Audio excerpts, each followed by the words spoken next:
foi esse clique para você sair disso? Como que Pois foi é, isso? foi meio que por acaso, né? Eu namorava com uma moça, ela era evangélica não praticante, né? Porque tem o católico não praticante, essa é evangélica não praticante, né? E aí nós somos uma igreja, né? Era a Igreja Batista do Morumbi, isso eu posso falar, né? Na época o pastor era o Ari Veloso, um homem de Deus, um rapaz muito bom ele. E nós estávamos chegando lá, ela queria que eu fosse no culto, na igreja e tal. Eu falei, bom, vou, né? Esse bando de crente aí não é nada, né? Ela sabia que tu era satanista? Não sabia. Né? Mas ela queria me converter ao cristianismo. Ela sabia que eu não era cristão. Ela queria me converter, porque ela era evangélica, né? Então ela me levou, fui nesse culto aí, né? E pensei, beleza, né? Eu sou filho do fogo, fogo não me queima, né? Eu sou das sombras, né? Isso aqui não é nada para mim, né? Mas quando eu estava entrando, tinha uma banda de louvor tocando, né? E era um louvor genuíno, verdadeiro, uma adoração verdadeira, né? Pura, né? Porque Era um show.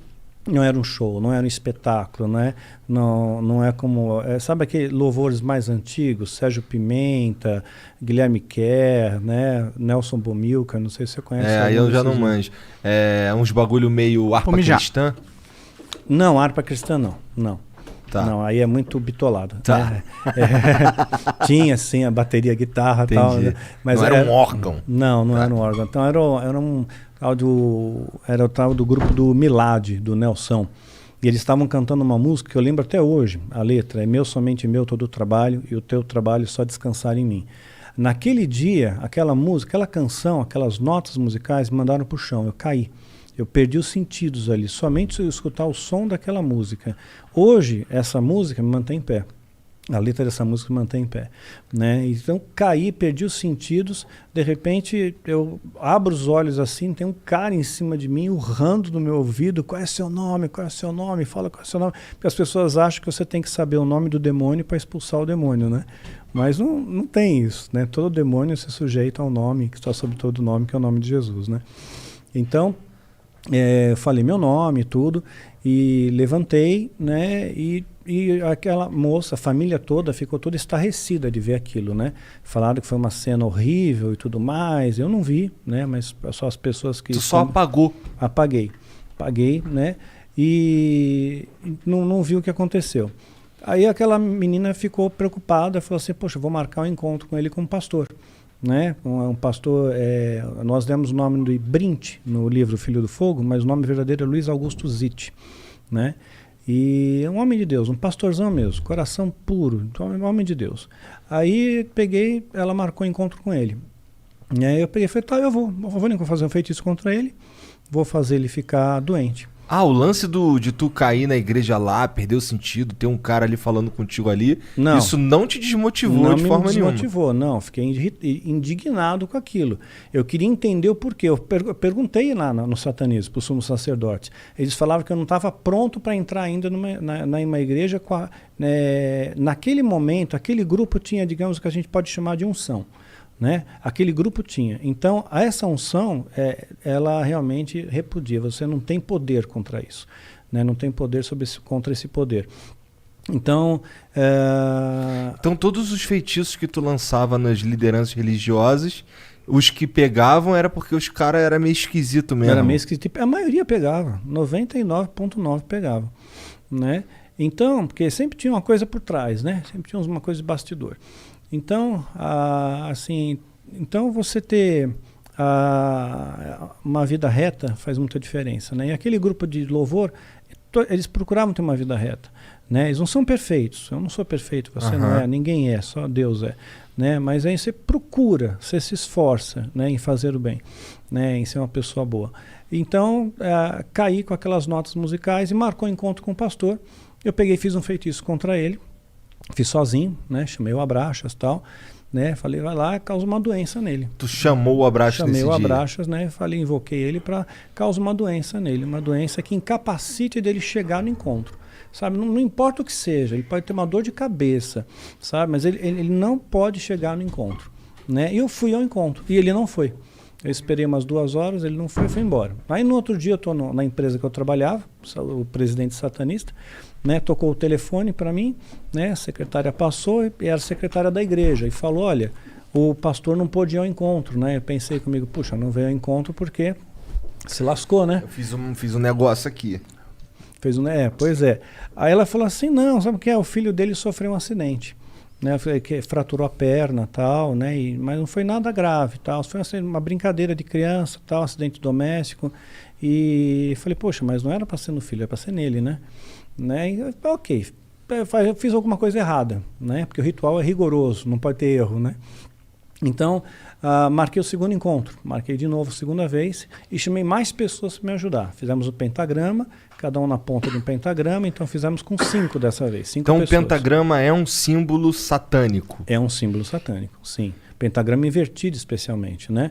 Porque vai encaixar dentro dele exatamente a figura do bode, né? E o bode na Bíblia é o bode de Levítico, né? Um era solto, né, no deserto, né? E o outro era sacrificado. Então, o satanismo, eles interpretam que aquele bode que está lá no centro é o que foi solto, é o que te dá liberdade, né? E há 5 pontos, 5 continentes, né? Onde ele tem o poder e tudo mais, ele faz e acontece, né? Então, tem todo um simbolismo em torno disso, né? Aí, peguei, na ponta do pentagrama foi feito o encantamento, né? Inclusive tem encantamentos feitos com a estrela de Davi também, né? Que é o hexagrama, tem encantamento com o hexagrama também. É um triângulo para cima e um triângulo para baixo. Exato. Tem também, dependendo do tipo de ritual, também usa. Mas a estrela de Davi não é um símbolo sagrado, não é? Não tem nada na Bíblia que fala sobre isso. É um símbolo antiquíssimo. Você vai encontrar entre os bizantinos, vai encontrar entre os persas, é antiquíssimo. Sabe? É um símbolo esotérico. E a maçonaria, cara? A maçonaria... Não, peraí, que ele tava no feitiço que ele lançou no cara. No pastor, é. Então, aí o primeiro deu na criança. O segundo chamei esse pentagrama, em cada ponta do pentagrama, lançamos o feitiço, né? Esse feitiço foi um pouco mais forte, né? Nós fizemos para causar um dano maior, né? Então, assim, um acidente severo com ele. Mas nesse feitiço aí ainda invoca alguém? Invoca mais de uma entidade. Invocado 2 entidades. Aí foi o Abraxas. Foi o Abraxas e o Azazel. Azazel. Esse é de qual? Esse daí qual que é o... Porque assim, qual é a pegada dele? Qual que é a pegada do Azazel? O Abraxas domina São Paulo, estado de São Paulo. Sim. E o Azazel? O Azazel é uma entidade que ele é, digamos, um especialista em causar acidentes, danos, estragos, né? Alguma coisa assim. É tipo um GPS satanista. Ó. Primeiro você escolhe a localidade, depois você escolhe um tipo de enfermo. É bem isso. Entendi. Então, o que acontece? Aí essas 2 entidades foram invocadas para lançar um feitiço. Lançamos o feitiço. Fui no encontro com o pastor. Passou 1 hora, passou 2 horas, o pastor não foi, fui embora. Pô, lascou, o pastor lascou. Só vou esperar o telefonema, né? No outro dia liga a secretária da igreja para mim de novo. Olha, o pastor não foi ao encontro. Falei, eu sei, né? Então, o que aconteceu? Ele bateu o carro. Olha, foi um acidente violento, né? Deu perda total, acabou com o carro do pastor, né? E eu já pensando, onde é que ele está hospitalizado, né? Porque se eu souber o hospital e tiver satanista infiltrado, né? Porque tem muito tráfico de órgãos, muita coisa no meio aí, nesses bastidores. Caralho! Né? Tem. Pra que os caras querem órgão? Pra vender? Pra vender, fazer ritual. Capitalizar. Também. Capitalizar. Entendi. Capitalizar. Daí agora, mas o pastor não se quebrou. Não, ele saiu inteiro. Porque 1000 cairão à direita. 10 mil à esquerda, você não vai ser atingido. E ele falou, mas aí o pastor não sofreu um arranhão, glória a Deus, né? Fiquei com tanta raiva daquela secretária, vontade de dizer para ela, me dá seu nome completo, data de nascimento, feitiço é para você agora. Voltando ao pastor, lançou o feitiço. Perda total no carro, o cara tá inteiro. Aí eu peguei e falei, não é possível, né? Aí falei com os sumos sacerdotes. E os sumos sacerdotes falaram, realmente, você é filho do fogo não queima, isso, aquilo, né? Mexeu com todo mundo. Nós vamos fazer um feitiço, vamos acabar com ele. Vamos oferecer 13 vidas pela vida dele. Eita! Caralho! Ou seja, se ele morresse, 13 vidas seriam ceifadas em ritual, né? Para pagar os demônios. Como se escolhe essas vidas?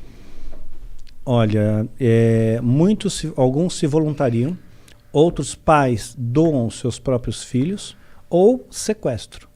A maior parte por sequestro. É o que eu te falei, pessoas desaparecidas. Muita gente desaparecida. Mas aí o cara... E aí, foi feito o ritual? Né? Aí foi feito o ritual.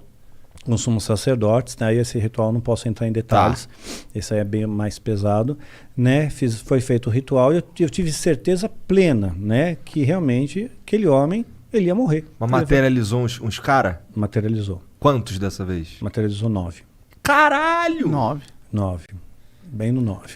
É 9, né? 9. Nossa. Abraxas, Azazel, Astarote. Astarote, Asmodeu, Leviatã, Abaddon. Ih, o Abaddon põe o escudo em mim.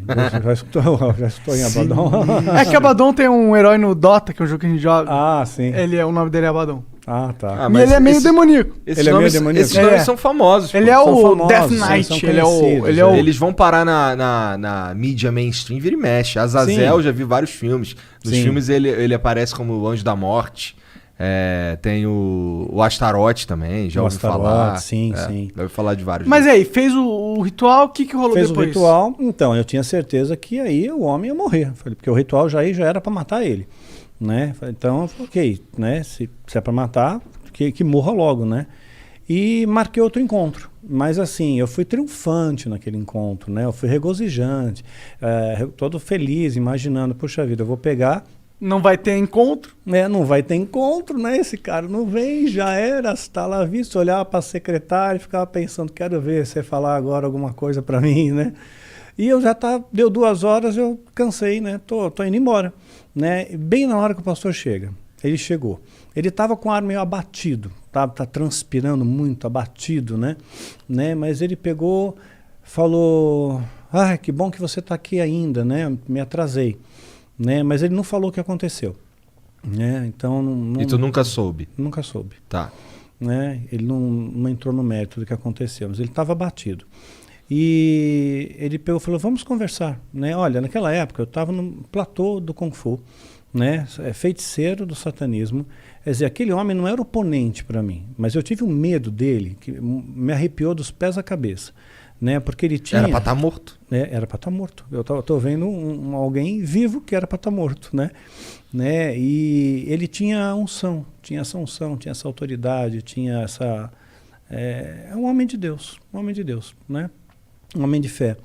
E eu tinha receio que se eu tocasse nele, ou se eu pegasse na mão dele, ele estendeu a mão, não estendi, eu ia cair de novo, porque eu já estava com aquele trauma que eu caí na igreja lá, né?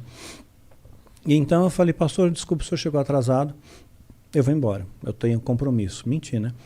Aí ele falou, tudo bem, olha, se você não quiser conversar, a gente não conversa, uma conversa rápida, 5 minutinhos só, vai. Olha, demorei tanto para chegar até aqui, você não sabe o que eu passei para chegar até aqui, me dá 5 minutos só, te prometo que não vai passar 1 minuto a mais.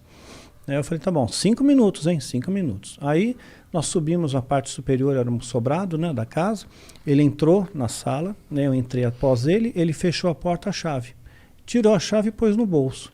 Imediatamente eu olho para a janela, né, pensando rotas de fuga, né, grades na janela. Né? Falei, não, tinha que ter pijama de uma listra para passar por lá, não ia dar, né.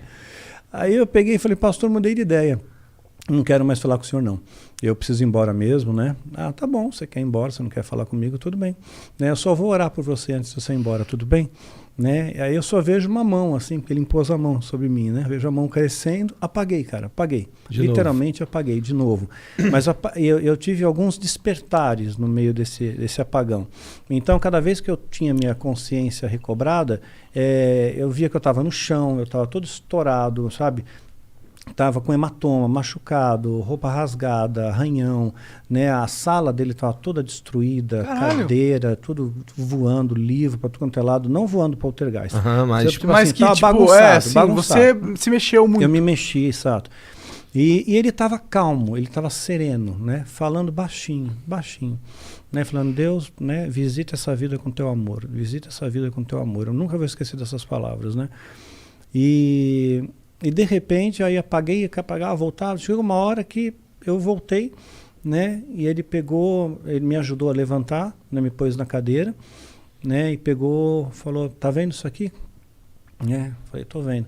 Isso aqui nunca mais vai fazer parte da sua vida, né? Porque agora você é uma nova criatura, né? Agora você é de Jesus. Você quer Jesus na sua vida, né? Você quer aceitar Deus na sua vida, né? E eu peguei e pensei, puxa vida, né? Eu acreditava que o diabo era tão poderoso, né? E esse homem, ele nem encostou em mim e me derrubou e fez tudo isso, né? E destronou os principados, os demônios mais poderosos contra ele. Então eu falei, eu quero, o Senhor me ajuda, né? Então ele fez aquela coisa de oração, sabe? Repete comigo a oração, tal, fiz. Aí ele me deu um abraço, eu me senti muito acolhido com aquele abraço, mais do que todos os abraços que eu recebi na Irmandade, né? Senti uma paz no meu coração tão incrível, tão indescritível.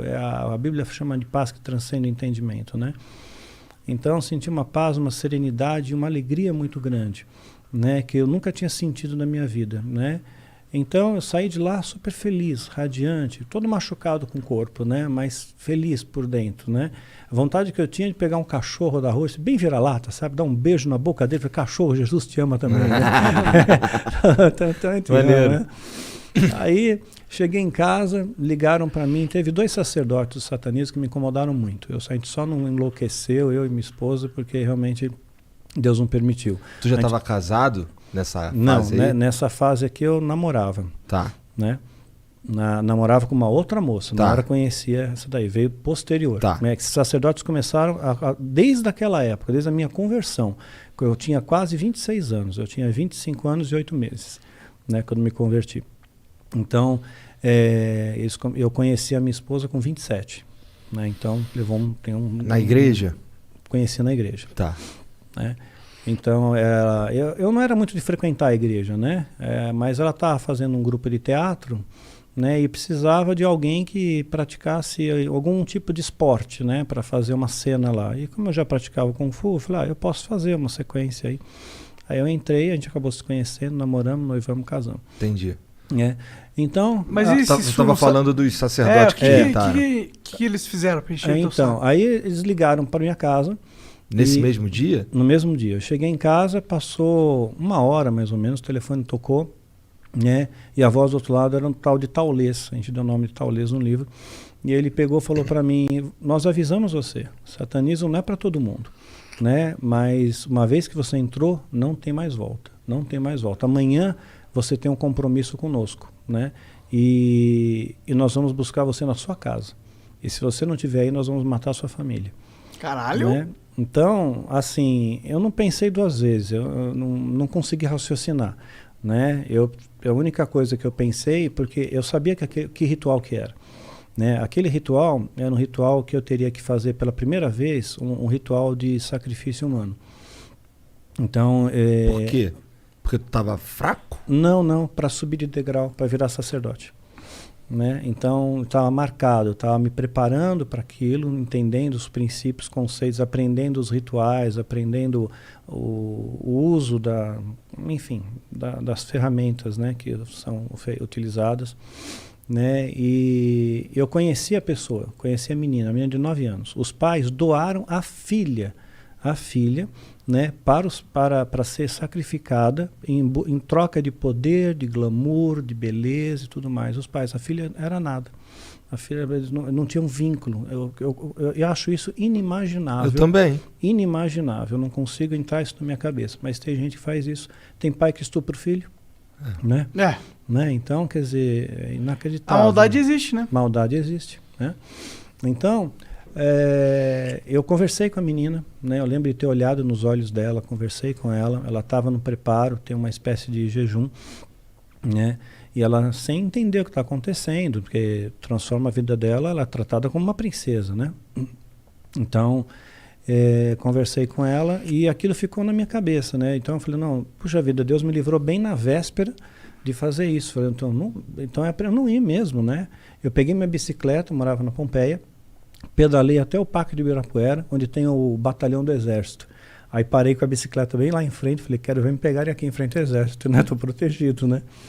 Mas aí foi caindo a noite, né? E eu fui vendo as estrelas, tal. Passei a noite lá, no gramado, né? Daí sentado. E eu fiz a minha primeira... Essa porra pra lá, cara. Não, soprar pra lá. Pra não jogar fumaça nele. Tá. É vapor. Não, tá, é vapor d'água, tranquilo. Aí o que aconteceu? Eu comecei a ver cada uma daquelas estrelas e comecei a pensar, puxa vida, Deus fez cada uma dessas estrelas, né? Deus fez a grama que eu estou deitado, né? Deus fez todas as coisas. Deus vai me proteger. Aí eu fiz a minha primeira oração sozinho, não sabia orar, né? Eu falei, Senhor, você lembra de mim? Olha, eu sou Marcelo que se converteu ontem, lembra lá na casa no Cusite, né? Olha, moro na rua tal, número tal, RG, CPF, grupo sanguíneo, né? Passei os dados para Deus. Aí eu tenho certeza que os anjos me guardaram naquele dia. Foram anjos que se acamparam ao meu redor, porque a Bíblia fala que os anjos se acampam ao nosso redor. A gente não tem ideia do que é isso, né? Um anjo de Deus, um anjo, derrotou um exército de Senaqueribe, 185 mil homens, um anjo. E Deus dá ordem para esses anjos acamparem ao nosso redor. Então a gente não tem ideia da proteção espiritual que a gente tem, né? Quando você realmente tem Deus no seu coração. Então, foi o que salvou aquele pastor, né? Foi o que salvou aquele pastor, com toda certeza. Mas você tem que ver a história dele. Eu vou contar até o fim, se você permitir. Claro. Né? Então, ela está descrita no final da série Filho do Fogo, no livro Catedral das Sombras. Né? A primeira história é a história dele. Né? Eu tenho no celular até, depois eu te mostro fora, né? Para te mostrar um detalhe, né? Para não expor a pessoa. Tá bom.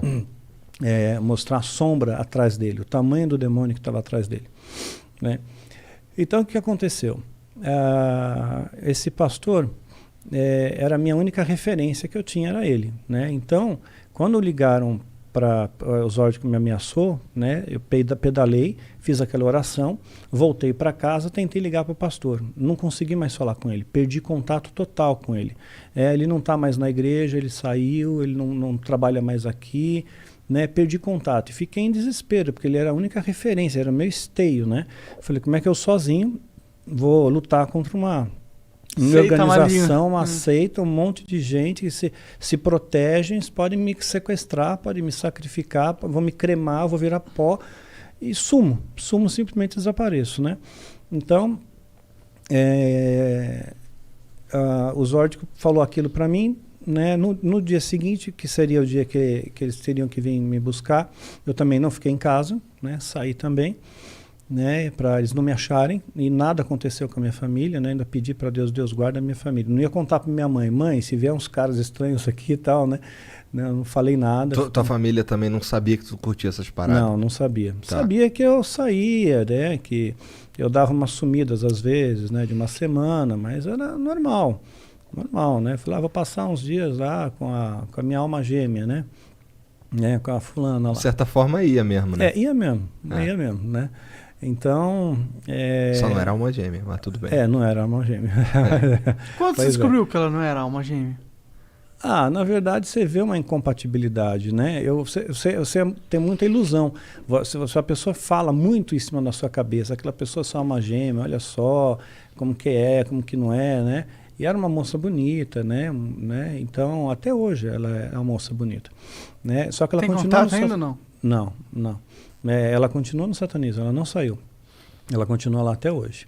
Né? E aí, minha esposa nunca permitiu que eu evangelizasse. Né? Por motivos óbvios. Né? Se for alguém para evangelizar, não vai ser você, filha da puta. Você não, né? Você não, né? Mas aí o pastor que tu nunca mais achou, como é que foi? Então, aí não achava mais o pastor. Mas eu tava com receio também da retaliação deles, né? Da Irmandade. Pegar tua família, pá. Pegar minha família. E fiquei pensando na menina, né? Então, de repente, eu peguei e fiz uma oração sincera com Deus. No mesmo local que eu fazia meus rituais. Na casa da minha mãe tinha um porão. Eu fazia muitos rituais lá. Então lá eu peguei todas as coisas minhas e rituais, tudo que eu tinha, livro, anotações, né, as parafernálias lá, né, pus fogo em tudo, destruí tudo, me desfiz de tudo. O livro que tu destruiu era um livro de feitiço? Era um livro de feitiço, mas assim, eu copiei, você não pode levar para casa. Tá, era um livro que você escreveu copiando? Copiando, você faz trabalho de copista. Tá. Né, então eu tinha alguns livros, né? Que eu tinha copiado pelo menos partes, não o livro inteiro, mas partes. Então tinha minhas anotações. Então queimei tudo, destruí tudo. É extensa a biblioteca? É extensa, bastante. Qual que é o livro mais assim que você pegou? Caralho, esse livro aqui... deve ser aquele que ele falou, né? Qual mesmo? Não lembro. Eu também não lembro o nome. Tem um dos mais poderosos da alta magia, que eles consideram, é a clavícula maior de Salomão. Sim. A clavícula menor, né? E a chave de Salomão. Você falou que esses não são muito verídicos. Não, esse daí é o que você vê você compra isso. Né? Mas tem um livro verdadeiro com o mesmo nome, né? Que é o original mesmo, que é diferente. Porque Salomão, você sabe que Salomão ele deu uma desviada, né? Sim. Com essa história. Então, mas se você lembra bem da história, 1 Reis 10:14, fala que Salomão recebia todo ano 666 talentos de ouro, 666, que é o número do diabo. Né? Um talento é ouro pra caralho, né? 34 quilos. É ouro pra caralho. 34 quilos. Naquela época ele era um bilionário. Bilionário, sim. Né? E esse número... De quanto tempo? Por ano. Por ano. Por ano. 666 talentos por ano. 1 Reis 10, 14. Aí lá em Apocalipse 13, 18, nós vamos ver que realmente, né, o que é o 666, né? Que é o número da besta. E tem fundamento esse 666 no satanismo? Tem. É uma trindade satânica. Assim como tem o Pai, o Filho e o Espírito Santo. É o anticristo. É a besta, o falso profeta e o anticristo. A besta? Quem é a besta? É o diabo? Sim, é o tá. diabo. O falso profeta... O falso profeta é o que vai dar apoio ao anticristo. Tá. Que supostamente será o próximo Papa. Depois do Francisco, pela profecia bíblica de Apocalipse 17. E esse Papa aí? Se a profecia acontecer. Esse Papa aí é de boa. É de Francisco boa? é de bonzinho. Ele parece bem moderno. Ele é de boa. Eu gosto dele. Ele me parece uma pessoa super simpática, bonzinho, né? Então, assim, aí depois dele, né? O próximo Papa vai ser aquele que vai dar o apoio ao anticristo, né? Pela profecia bíblica de Apocalipse 17, que fala do 8º rei. Né? Então, assim como o Vaticano se transformou teve poder de Estado, né? Em 19 de fevereiro de 1929. 19 de fevereiro de 1929. Né? E aí fez o Tratado de Latrão. E a partir daí veio todos uns papas. E aí né? tem esse que tá agora é o 7º? Esse é o 7º, porque o primeiro você não pode contar, que era o Pio XI. Pio XI já estava em exercício quando o Tratado de Latrão foi assinado. Né? Você tem que contar a partir do momento que, posterior a isso, passou com conclave e tudo mais. Né? Aí, então, esse é o 7º. Então, o 8º rei será o Papa que vai dar o apoio ao anticristo.